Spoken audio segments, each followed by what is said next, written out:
Hello and welcome to Let's Get Civic-al, Volunteerism in the Rogue Valley, presented by the Jackson County Library Services. I am Sheila Fortman-Cron, Library Associate at the Eagle Point Branch Library, and my co-host here, Kayla Samnath, I'll get it right, sorry, is from the Medford Library, and she's helping me with all the technical stuff. So I appreciate her being here. So I'm going to let her, Kayla, take it away and give us some details about what we need to do. So go. Sure. Hi, everyone. Once again, I am Kayla Samnath. I'm one of the reference librarians at the Medford branch. And I just want to give you a heads up that this program is being recorded. So if you wish to actually, you won't have any cameras on, but I'm going to go through some Zoom etiquette just in case. To use your microphone in Zoom, you are going to click the microphone icon. To use your video, you are going to click the video icon. If you would like to ask a question, which we are asking that you save to the end of the program, you are going to use the chat feature. To use the chat feature, you should be able to just click on a word bubble. If you do not see the word bubble that says chat, what you're going to want to do is select the three dots that says more, and then there should be a list that comes up and you should see chat as an option. And yeah, if you have any questions, type it in the chat and we will answer them and get to them towards the end of the program. So thank you very much. Hey, thank you. Thank you, Kayla. I appreciate it. Right now, we're in the middle of the summer reading program, and believe it or not, adults can participate in the summer reading program. And you can add this as a JCLS event in your summer reading program log as an event you've attended. So if you're in that, go ahead and add this. The views and opinions expressed in this program are those of the presenters and do not necessarily reflect the official policy or position of the Jackson County Library Services. This year's summer reading program's theme is Readers Are Leaders, and becoming a leader, you have to have a passion in what you are doing. And to find that passion, it's a great thing to volunteer with an organization. Tonight, we have representatives from Senior and Disability Services through the Rogue Valley Council of Governments. SMART, Start Making a Reader Today reading. I was hoping the Hope Equestrian Center would be here, and they're one of our presenters, and the Jackson County Library Services. So thank you all for being here this evening, and we'll start. All of the presenters got a list of questions beforehand, and so we're just going to start with those questions, and I'll let them go around and enter. So the first question is, please introduce yourself and include your organization, and tell us what excites you about your organization. So John, do you want to start? Sure. My name is John Pepperly. I am the operations manager for Food and Friends, which is the nutrition program for the Rogue Valley Council of Governments. We provide a senior meals program and a Meals on Wheels program in Jackson and Josephine counties for seniors 60 and older. We have meal sites that are set up throughout both counties that offer meals to go. Right now during the pandemic, our dining rooms are closed, but we still have meal sites handing out meals to seniors to go, and we deliver Meals on Wheels in both counties. I'm just going to talk about Jackson County because that's where we are. So in Jackson County, we have meal sites set up in Ashland, Talent, Jacksonville, Rogue River, Medford, Eagle Point, and another one in Medford, but the Medford Senior Center is currently closed right now. All of those are acting as to-go locations for our senior meals program, and we deliver meals throughout the entire county, and we rely on about 400 volunteers to help us get the meals out to all of our seniors. What excites me about the organization is actually working with all the volunteers. Meals on Wheels is a historic operation. We are a Meals on Wheels member. The amount of people that come and volunteer with us is humbling, and the efforts that they put in is fantastic. And in this last year, it's really shown how dedicated people are when they come and they volunteer with us and they stay with us during the pandemic. After the Alameda fire, some of our volunteers lost their homes and they would call me up and say, can I please keep delivering meals right now? This is all I have. Of course you can. I'm never going to take that away from you. So I think that my favorite thing is working with the volunteers. Great, thank you. Okay, Julie, do you want to? Sure. Thanks for having me. My name's Julie Brimble, and I am the area manager for the Rogue Valley SMART program, Start Making a Reader Today. And we are part of a statewide organization that's unique to Oregon. And what we did before COVID and what we hope to be doing post-COVID, although this week has really maybe thrown some kinks in our armor, but we invited volunteers from around the community to come into 38 schools and preschools to read with kids once a week. And you spend an hour as a volunteer. You read one-on-one with 2 children, same day, same time, same school, same 2 children.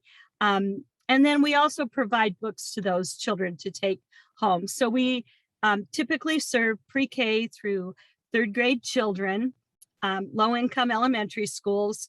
We are in every school district in Jackson County, and in Josephine County, we're in the county school district. So anybody, wherever they live, can find a SMART site somewhere near them. We typically would start reading with kids in October and read through mid-May. Last year, what we did was we worked with our school partners. We distributed books to kids, the same really great books that we would give them if they were reading with their volunteers.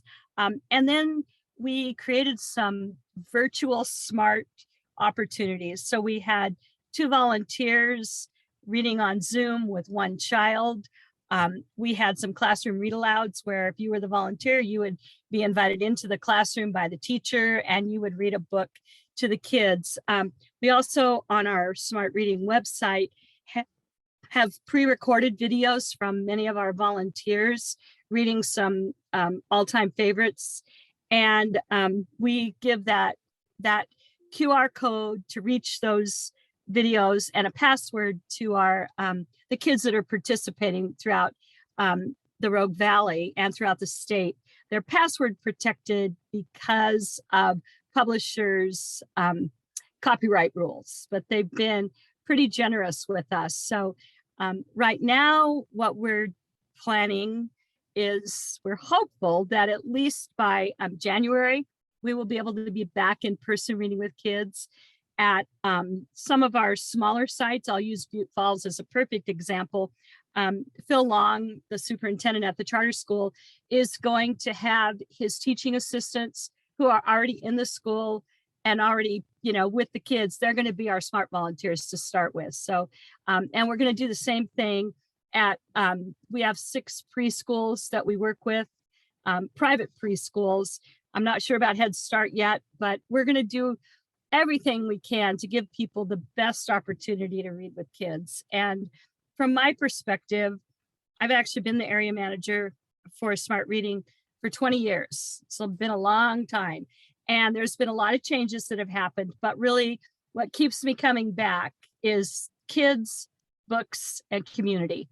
And as a volunteer, I started as a volunteer when my son was in 1st grade. And, just seeing those kids light up when you walk into their classroom to take them to the SMART room, it's so much. I could tell stories and I won't, but it's great for the kids. They get the books, they get that mentor that sits and reads with them.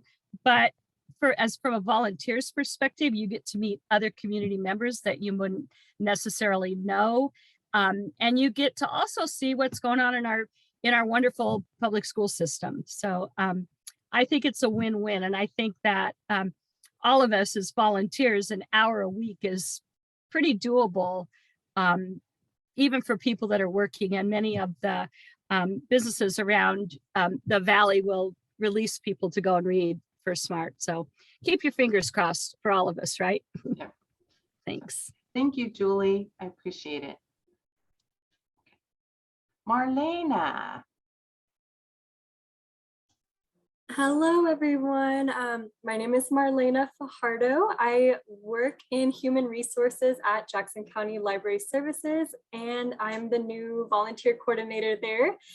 I have worked in the Jackson County Library system as an on-call sub over the last 4 months, so I really got to kind of meet the people in each branch, meet the different teams, and kind of learn the nuances of shelving and pick lists, different interests as we go to different branches throughout Jackson County. Something that really excites me about my organization is its commitment to equity, diversity, and inclusion.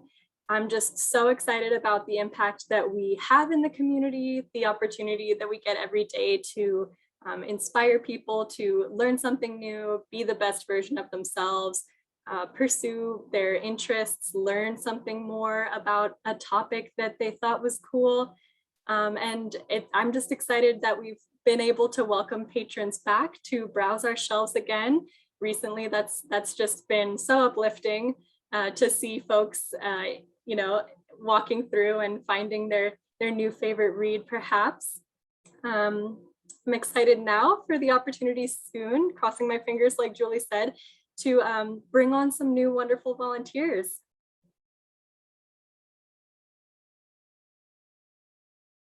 Thank you, Marlena. I appreciate that. So do you want to start with since I have you and you're unmuted right now, do you want to start with what's your favorite part, maybe, and you've already answered this, but working with your organization? Yeah, you bet. My favorite part is, of course, the people, our librarians, our associates, clerks, the branch managers, all patrons, the folks within the Jackson County Library System are just welcoming and interesting people. They want to help each other and they want to help their community, which just really inspires me. It's my favorite part about coming to work and doing what I do. Okay, thank you. And Julie, do you want to go next then? Sure, I think I would have to agree with Marlena. I mean, it's the people. And for me, it's not just the volunteers who, of course, are primary to our success, but it's also the people throughout the community that support the organization. I do a lot of fundraising, not gonna lie. Just these wonderful folks that care about kids and care about books and care about smart reading. And then the school staff that's willing to let us come into their building 2 or 3 days a week, pull kids out of their classrooms, read with them, and they year after year support us. And as a former teacher, I know that that can't be easy. And so I think that's my favorite part also.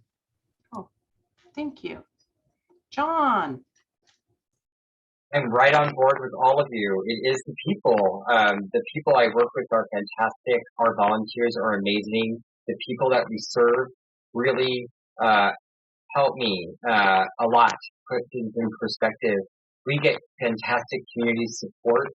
Our host sites like the Ashland Senior Center and the Eagle Point Community Center and the Medford's Lions Center and Jacksonville Oddball Hall, allowing us to come into their locations to get these meals out to people. It's the support we receive and everyone's efforts to keep this program going. I love it. I love going out and delivering meals and meeting people. It's one of my favorite things to do. Well, thank you. So John, since you're already unmuted and everything, do you want to answer? So what skills or attributes make for a great volunteer for you? We have just a couple requirements for volunteers, and one of them is you need to be 18 years old and have a driver's license, auto insurance, and your own car. And that's to deliver Meals on Wheels. And if you want to work, help out at a meal site, a food handler permit is required. But in general, I look for someone who is flexible, that's able to commit to at least 1 day a week, anywhere from 2 to 4 hours. delivering meals is usually a 2-hour commitment per week. And that's really what I'm looking for. Someone that's not afraid to engage with their community because it's a pretty hands-on volunteer experience. Okay, cool. Thank you. Mhm. And Julie, would you like to go next? Sorry, you're in the middle, Julie. Okay. And I'm happy to go next. Uh-huh. So the first thing that we do is we do a background check on all of our volunteers. So just automatically, no exceptions made. And in some of our districts, they may require a second background check, but that's just because we're not really always allowed to share that information. So that's the first thing that we do. But other than that requirement, really, we want someone who can relate to children, someone who loves books, and can encourage children to get excited about books, because if kids are excited about books, they're going to become better readers. And we need responsible volunteers, which everyone needs. We certainly understand that people go on vacation and they take time off, and we have a plan for that. But if your volunteer time is 11 a.m. on Wednesday at Jackson Elementary in Medford, you need to be there at 11 a.m. because somebody is sitting in their classroom waiting for you to show up. And that, I think that's the biggest, most important thing, is that you're responsible, you care and can relate with children, and you love books and you love sharing them. So Thank you. Marlena? Thank you. Like Julie was saying, we want somebody who's going to be committed to their volunteering. We at the Jackson County Library Services also run a background check, but we mostly are just looking for somebody who is reliable with their volunteering. They're flexible, teachable, somebody who wants to serve their community, somebody who likes being around people, who likes being around books and wants to talk to those people about books. And yeah, our volunteers have to be age 14. Right now, we're looking to kind of dial that back and maybe welcome some even younger volunteers, but it's in the works right now, age 14 and up. And the needs for volunteers kind of vary by branch. So one day you might be reshelving books or helping pick the holds off the shelves. Other times you're doing story time and reading for kids in the different branches. Some of our smaller locations just need general cleanup help or weeding of the garden where patrons might go to read their latest find. So the needs kind of vary. You just want to be flexible, task focused, a kind person who wants to be around people and books. So you answered it a little bit, but what do you want your volunteers to look forward to? What do you want them to get out of this experience with working with Jackson County Library Services? Yeah, I really want our volunteers to feel as welcomed there as they're welcoming patrons into the building. It's a chance to meet people in your community and kind of form lifelong friendships. We've had some volunteers for more than a decade, almost 20 years plus for some of them, and I've had the opportunity to meet quite a few who are just so charismatic, really, really sweet people. It's just a chance to share what you're interested in, what you're passionate about, kind of learn the ins and outs of libraries and how the Dewey Decimal System works, and maybe learn a new skill, develop skills for future employment. We have hired our volunteers in the past, so there's lots that our volunteers can get out of being a volunteer at Jackson County Library Services. Perfect, thank you. Okay, John, you're going to go in the middle, and again, too, what do you look for your volunteers to look forward to, and what do they get out of volunteering for your organization? I think it's the connection with their community. They're going to form deeper relationships with their community. They're going to form bonds with people that they serve, the other volunteers and the staff that run the site. I'm always amazed at the friendships that evolve when I go and visit a site and just see how everyone really cares for each other and the program. And I think your jaws are going to hurt from smiling all day, but I really think it's the connections you make with your own community that's really important about volunteering and what our volunteers will get out of it. Thank you. And Julie, what do you want? What do your volunteers look forward to, and what are they going to get out of volunteering for your organization? Well, I agree with both of what John and Marlena said. I think that smart volunteers recruit more smart volunteers because they walk into their school, they see these smiling faces, they get to explore books with kids and build these relationships. And I'll tell you a quick little story. When my son, who's 30, was in 6th grade and 7th grade at St. Mary's, I drove he and another friend of his to school from Gold Hill. And I was in the car with, 2 middle school boys who didn't say a word the whole drive. And I'd drop them off on Wednesday at school and drive up the hill to Orchard Hill.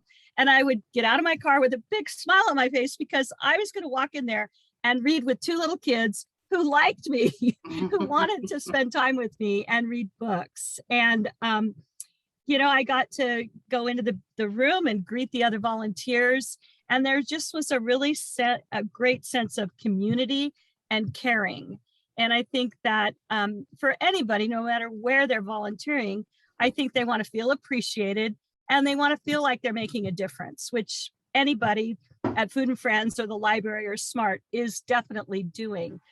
What can they expect this year? They can expect me to keep saying, I don't know, fingers crossed. We'll see what we can do, when we're going to be allowed back in the classroom. So. Oh, thank you.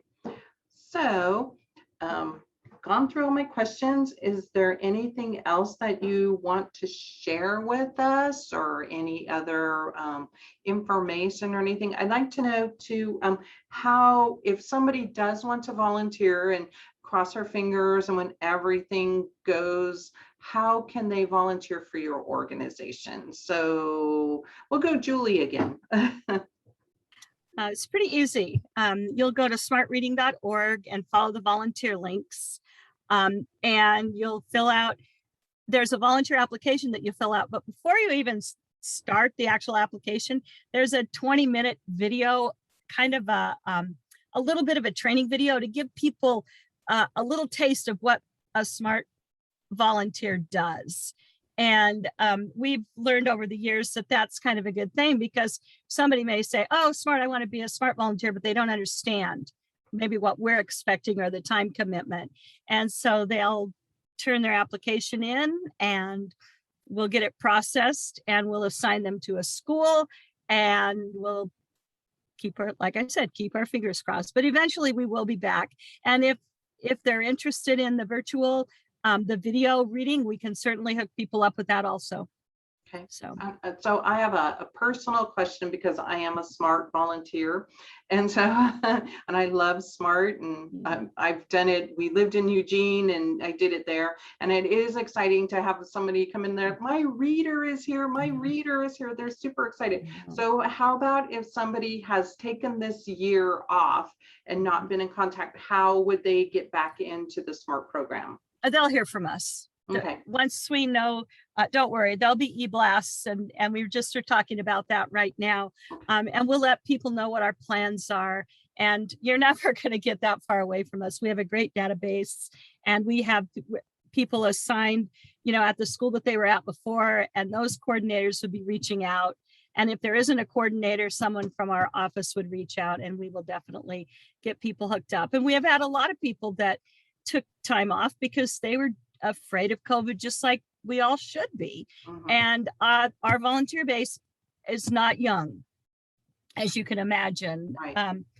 The average age is pretty high. And so, we want to make sure that we're safe, they're safe, the kids are safe, the other volunteers are safe, and we're going to do the very best thing that we can, but you won't be lost, I promise. Okay, thank you. And you know where I am anyway. Right. Okay. Thank you.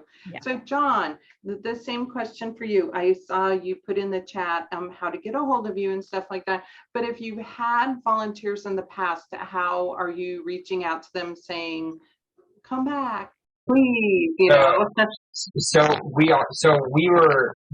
I'll say at the beginning of the pandemic, in 2 weeks, we lost 125 volunteers. Wow. But I would say about 80% of them have already returned.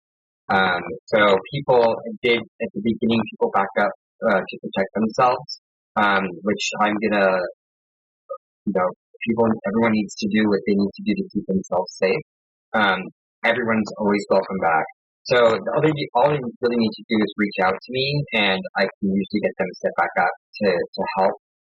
We'll have even more opportunities once we're able to open up our dining sites.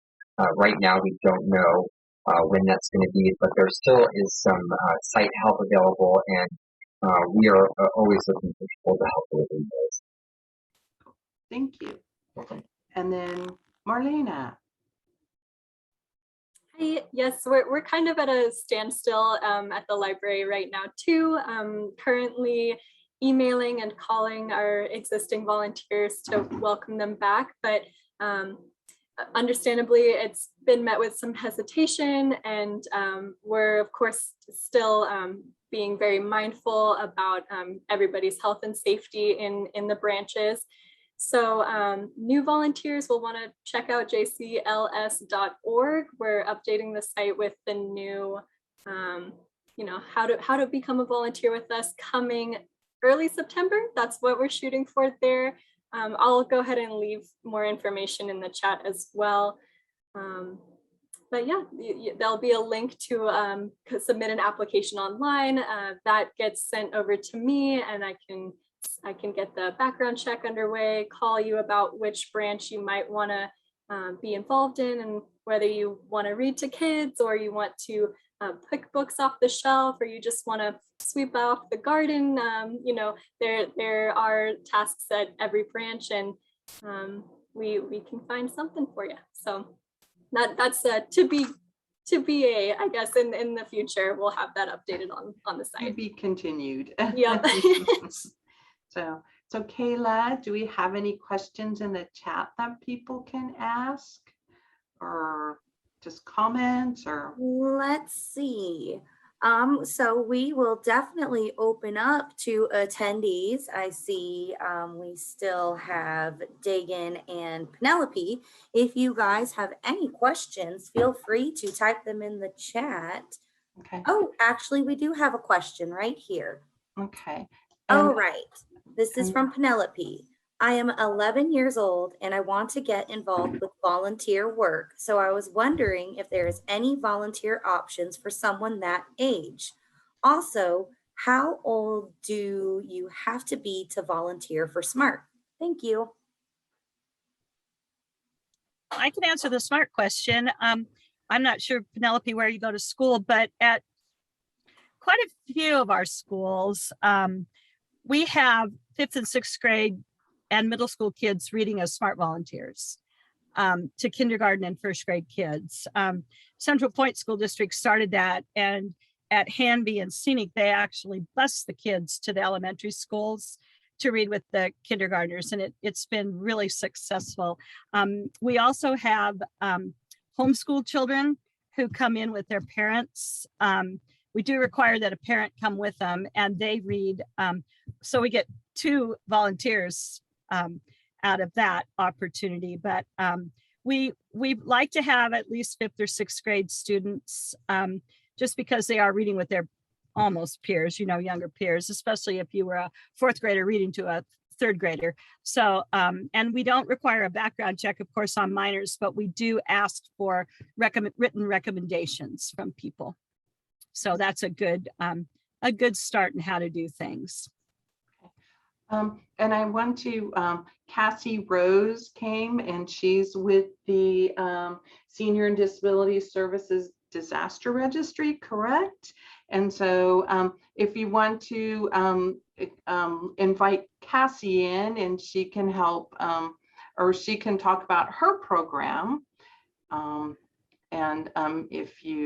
So Cassie, if you'd like to introduce yourself.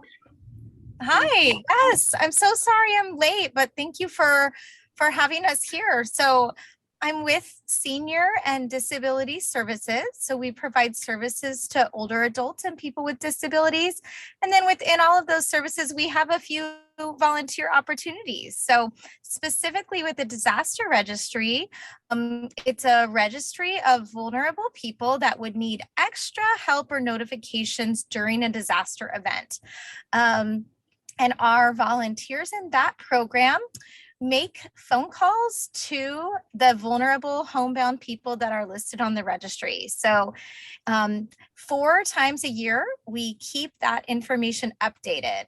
Let's say that a person might have had a hip surgery and so they can't drive and they can't evacuate themselves.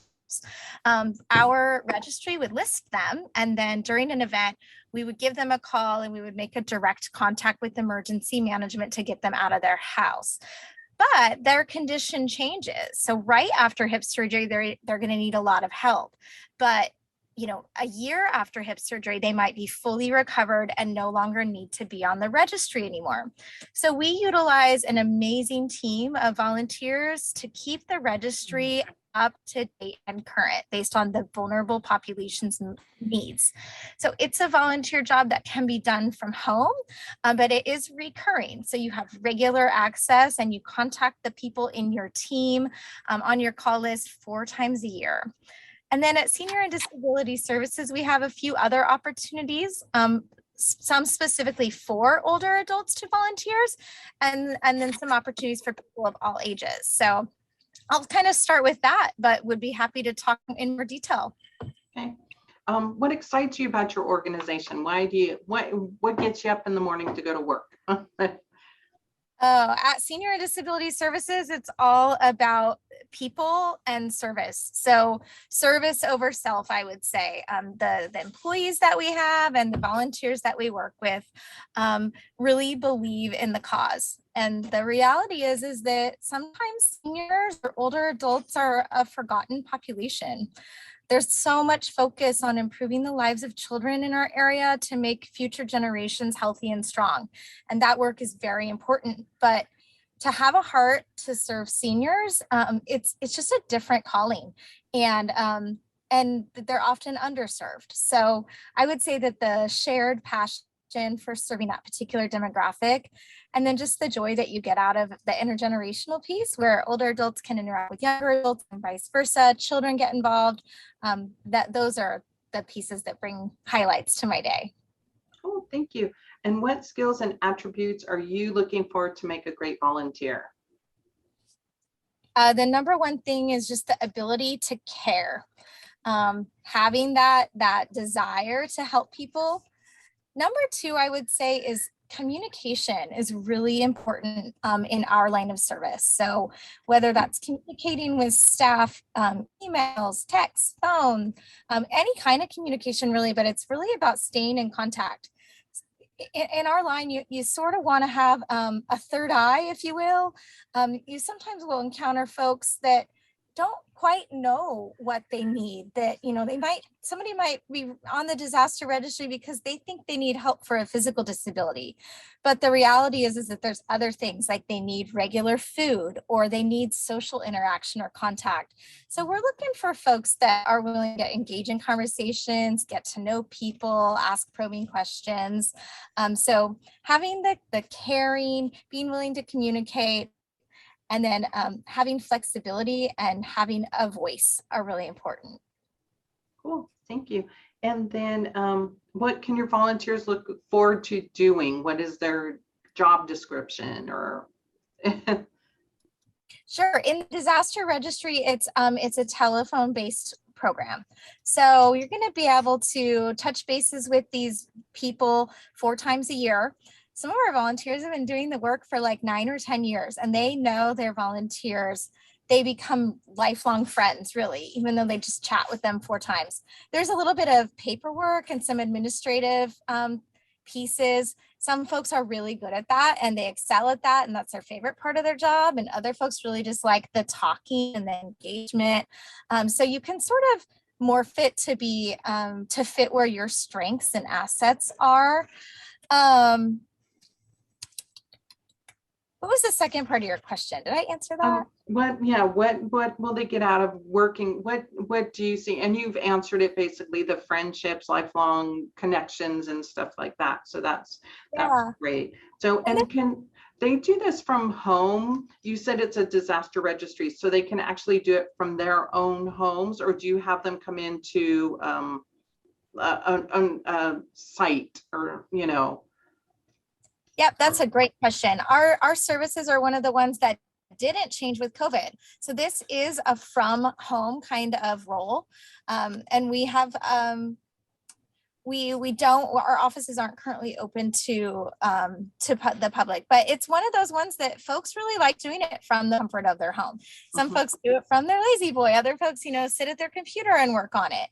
So, COVID didn't change the disaster registry, which is really interesting.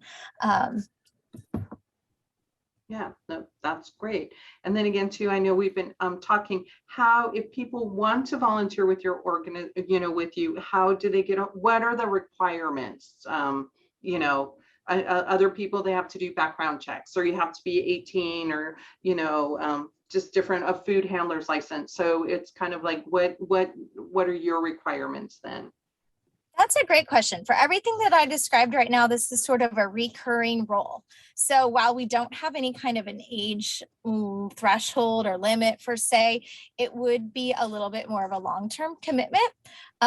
We can design some momentary volunteer opportunities, you know, one-time, one-off volunteer opportunities, but kind of the standard one that I'm pitching right now would be a regular recurring 4 times a year program, but certainly could be done during your own hours.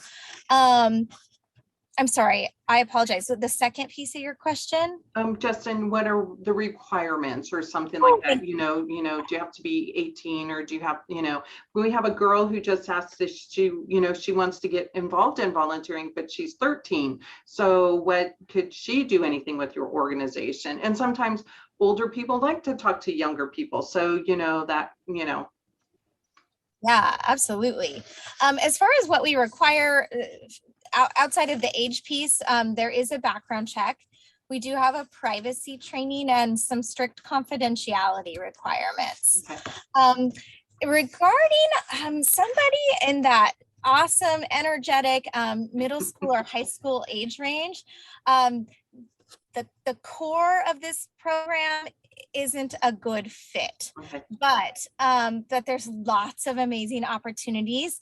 In my previous job and unaffiliated with this organization, I've been a Medford Food Project volunteer. That project is an incredible project for youth to get involved. So I would highly recommend that. Down the road, we're certainly looking for a youth voice to participate and interact with our senior advisory council. So that may be something in 2 or 3 years that we have rolled out, and it may be a great opportunity for this young person. Cool. Good. So anything else you want to add, or anything?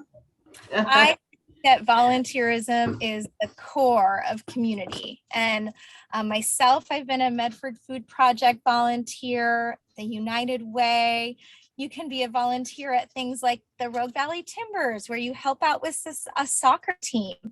You can be a mentor for kids through gymnastics, or spelling, or things like that. So there are so many things. The main thing is find what you like. Find a couple things that you're good at. Identify a few things that you want to work on, and you can use a volunteer job to help build your skills, especially as a young person. The main thing is just get out there and get your feet wet. Mm-hmm. Cool, thank you. So Kayla, do we have any other questions or any other comments, or? Oh, I'm sorry, Cassie. And how would they get a hold of you if they wanted to volunteer? I don't know if I asked that question. I'm sorry. That's a great question. Somebody could call me directly or email me directly, or they could call even our Aging and Disability Resource Connection, which is a telephone line that we have. I will put all of that information in the chat. Does that sound good? Perfect. That's awesome. Thank you. So anybody else have any other comments, questions, answers? I would like to add something. So I volunteer at the Jackson County Animal Shelter, and there are youth that go and volunteer there, and they help take care of the animals. That's a great volunteer opportunity for youth. One thing just in this conversation, which is great and a little and that has been touched on, is sometimes I get volunteers that call me and our opportunities are really not what they're looking for. So it helps me to know other agencies around that I can refer them to. And I have volunteers that also volunteer at the library, like their whole week is set up with different volunteer opportunities. So it's always good for me to learn of other programs that are out there. So if I get someone in and I'm like, oh, so it really looks like this might be what you're looking for, I know a great program that would be a perfect fit for you. So it's always good to meet others that are helping people connect in other programs. Right. I know, I agree with the SMART program too, because people come into the library and go, all I want to do is read to little kids. And I'm like, have you heard of the SMART program? Because that's the perfect program for you to read to little kids, you know. And as Julie was saying too, you do have people who, you know, because you're with a school, they do take the summers off. And so it's nice to, you know, have that volunteer program. Or even with Cassie's program too, it's a commitment 4 times a year. So that's, you know, really nice. But again, too, John's program too, where you're just like 2 to 4 hours a week commit to that. So I think everybody's, you know, been very clear about your commitments and what you need to do. So I think that's been a really good, and two, saying that we hear about other volunteer opportunities in the Rogue Valley because we might not know about them, and where do we find this information out? So this has been a super great panel. So I appreciate everybody sharing all their information and everything. So Kayla, do we have anything else or? So I don't see, yeah, actually, would you be missing any school if you apply for the SMART program? Right now, typically our programs do run during the school day. But depending where you are, at which school, if there was an opportunity, that might be fine, because just like the teachers are dismissing the SMART children to go read at the sites where we have older kids reading, they're dismissed to go read with the kids. So, but not to say that wouldn't someday happen, just not right now. So I have a question for the panelists, if you don't mind. I definitely get what you guys are talking about, some very good characteristics about, you know, being compassionate, having communication, you know, being involved. What if you are an introvert and you want to volunteer? I definitely can understand volunteering like at the library, because you can go shelf or do something that's, you know, kind of quiet or private. But what kind of characteristics do you think introverts can kind of hone to make a difference in volunteering, instead of maybe being a little bit nervous about, I'm not so much of a people person, so maybe I can't volunteer, kind of thing? What kind of advice would you have for them? Say I'll that take, oh, sorry. recognize what skills you have. Being an introvert there is incredible power that can come with that. My former boss was an introvert. She was incredible at organization. And so finding what works for you. Many places are looking for folks that can do, you know, respond to social media posts. And that doesn't always require the extrovert speaking, engaging things, but you can type your responses in social media. But like, we would love to have a volunteer that would help manage our social media page someday, post things on that, help us track down other organizations that we should be following and liking. So that may be one way. There's always always a need for things like data entry or scheduling. Sometimes might be sending out a mailing for the animal shelter. You know, they do a mailing or a newsletter once a month. So there are opportunities where you can still feel confident in your personal traits and powers, but use those even as an introvert.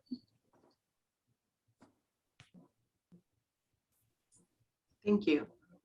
Yeah, I just want to kind of piggyback off that, that introverts have many wonderful qualities to volunteerism, and especially in the library, as Kayla alluded.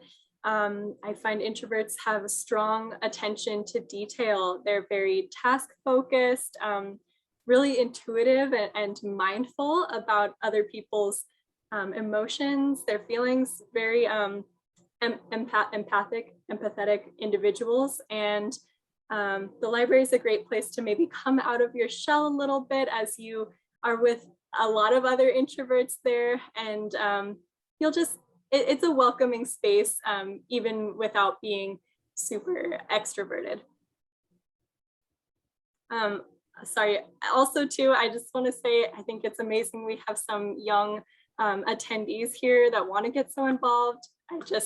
I love that. It warms my heart that there's interest in volunteering, and doing good really just feels good. So kudos to you guys wanting to get out there and make some of these connections and kind of give back at such a young age. I think that's just really thrilling to me.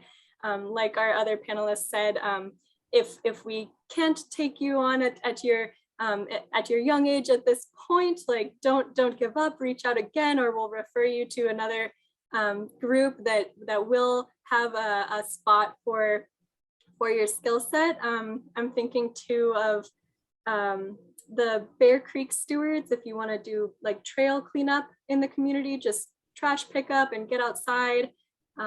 There's options. So thank you for pursuing them, and just love it. Keep that up.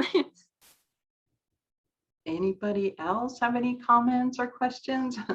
Everybody talks so fast, and it was like, okay, I was going to go on longer, but so any other questions that you can think of, or let's see, other anything else that we can think of?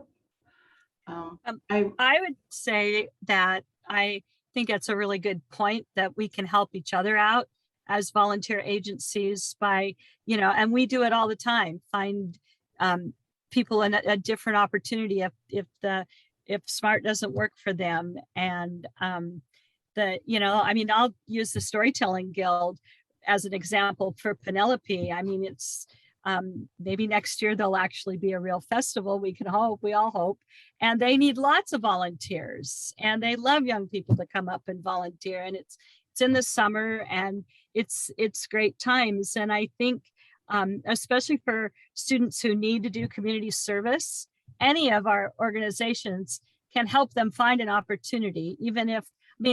I've had kids come into the SMART office and put book labels in books. That's kind of fun, and along the way they get to read the books, and laugh and have a good time. So there's definitely opportunities for anybody of any age out there. And Jackson County has an amazing volunteer network and organizations that help each other out. So we're very, very fortunate. Mm-hmm. Thank you. Any other questions, comments? I don't want to keep people longer than they have to be, so. If people are on social media, I know that there is a Rogue Valley volunteer page. You can go and you can look up opportunities that are within the Rogue Valley. If people are connected on Facebook, so that's a good place to look. And also,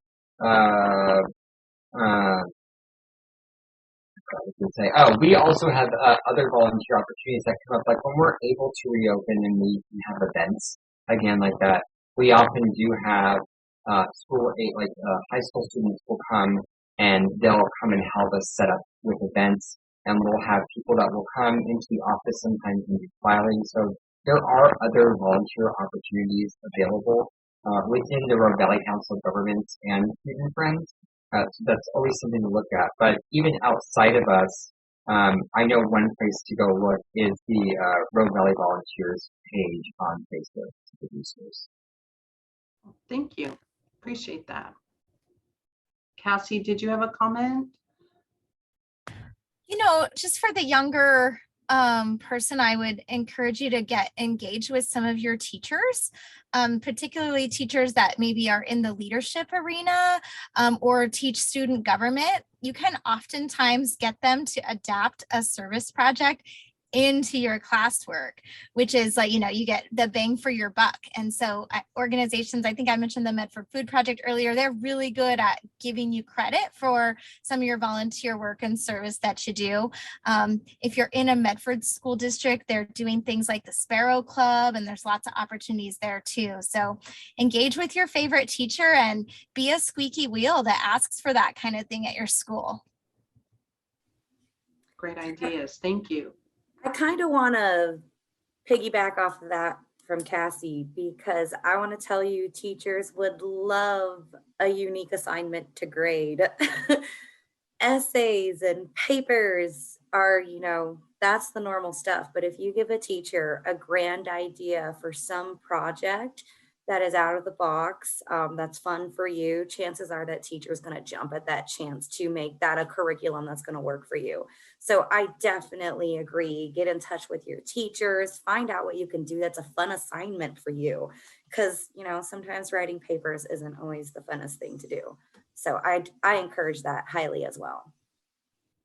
Or I can tell you too, we're right across the street from Eagle Point High School, and I would love a high schooler to just come over and go, hey, this would be so cool if we could do this with the library. And I'd be like, we're all over that. Let's just do this. So anytime any young person or anything has any sort of an idea, it's always nice to share it with another organization that you're close to, because that just might be the little spark that it takes to go, you know, just to make us think bigger and better. And, you know, I'm not young, and so I don't think that way some days, you know, but if somebody came in and just said, hey, can we, you know, paint the side of this building or something, you know, you see a lot of that creativity and stuff, and it would be really, really awesome. So I agree, if you want to just come in and, you know, again, talk to a librarian or talk to somebody or in any of these programs too, that, you know, hey, I do need to do a service project.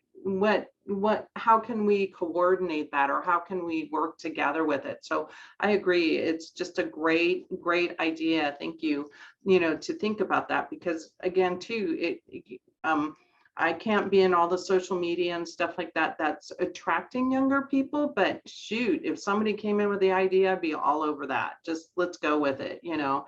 And again too, we're right across the street from the high school. You're so close, come on over, you know, hang out with us. And, you know, and again too, I know older people, they like to talk to younger people, figure this out. And, you know, I know here too in the library, you know, they'll look at me and they go, really, can you use this cell phone? I'm like, yeah, I can. But you know what, that kid over there, he's going, yeah, you need to do this and that and everything. So any of that interaction is just awesome. So yes, Penelope, keep going. Think of things that we can do. We appreciate it.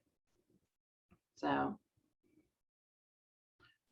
anything else? Okay, well, Dagan, Penelope, you have a few more moments. It looks like we do have a comment from Penelope. Thank you. This has been very helpful. I am looking forward to volunteering. Yay! Yay! Yay! Thank you, Penelope, for being here, and thank you, Dagan, for bringing your sister here to the program. We appreciate it. So thank you too. And I believe that because this is being recorded, can people Kayla, you can answer this too. Can people go to the JCLS website and come back and listen to this later if they need to? So because you guys have all been so helpful explaining your program, so somebody, if they do call the reference desk and say, hey, how was that volunteerism? Can we refer them back to JCLS so that they can listen to this and then get a hold of you and look at the chats? Yes, absolutely. What I'm going to do for you, usually when the programs get recorded, it maybe takes maybe about 5 to 6 days for it to get processed, but it'll get uploaded onto our YouTube page. And I went ahead and posted that YouTube page in the chat. And our YouTube page has recordings of all of our programs. So you can also peruse other summer reading programs. You can also look at some older programs that we have there too. So this program will be uploaded and it'll be there at that link. Okay, so I hope you all feel free, all of our panelists, that so if somebody does have questions or, wants some more of that, since we can't always be in person talking to people, but this is maybe a personal way that at least they can, again, too, I'm so happy to be able to put names to faces tonight. It was like, yeah, I've been talking to everybody since March, and so this was great to do that, but maybe just to say, hey, we just did this presentation if you'd like to listen to it or, hear more about it. And I think it's just really nice to be able to hear from, the organizations, people that are involved in it, and that you all are very involved with the volunteers, so you can really share the information. So I think that really helps. So thanks, Kayla, for doing that and letting us know that this is going to happen. So does anybody else have any ending comments or any other questions or anything like that that they want to ask or comment on? And I really appreciate this, and everybody was so sweet when I did call them originally, and they're going, well, there's a pandemic and we're not using volunteers right now. And it was like, yeah, I know that, but we're going to get back to it. We're going to need volunteers, and so we want those volunteers to know that we still love them and that we still want them in our organization. So I appreciate everybody's help with that. So if anybody else has anything else, just let me know and we can keep going with this. So Thank you for this opportunity, inviting me to come and meet other people that are helping people connect with their communities. So I appreciate that. Oh, thank you so much. We appreciate it. So anything else? Okay. Well, I will let everybody go and enjoy your Thursday evenings. And again, we appreciate that. Thank you, thank you, thank you so much for doing this. I appreciate it. And if you have any other comments or concerns, or if you need to get a hold of anybody, you have my contact information now too. So we can share and mix things up a little bit. So I appreciate it. So thank you so much, everyone, for participating tonight, and enjoy. And it's nice meeting you, and take care. And thank you, thank you, thank you. So. Thank you. Have a great night. Thank you. You too. Good night. Thank you.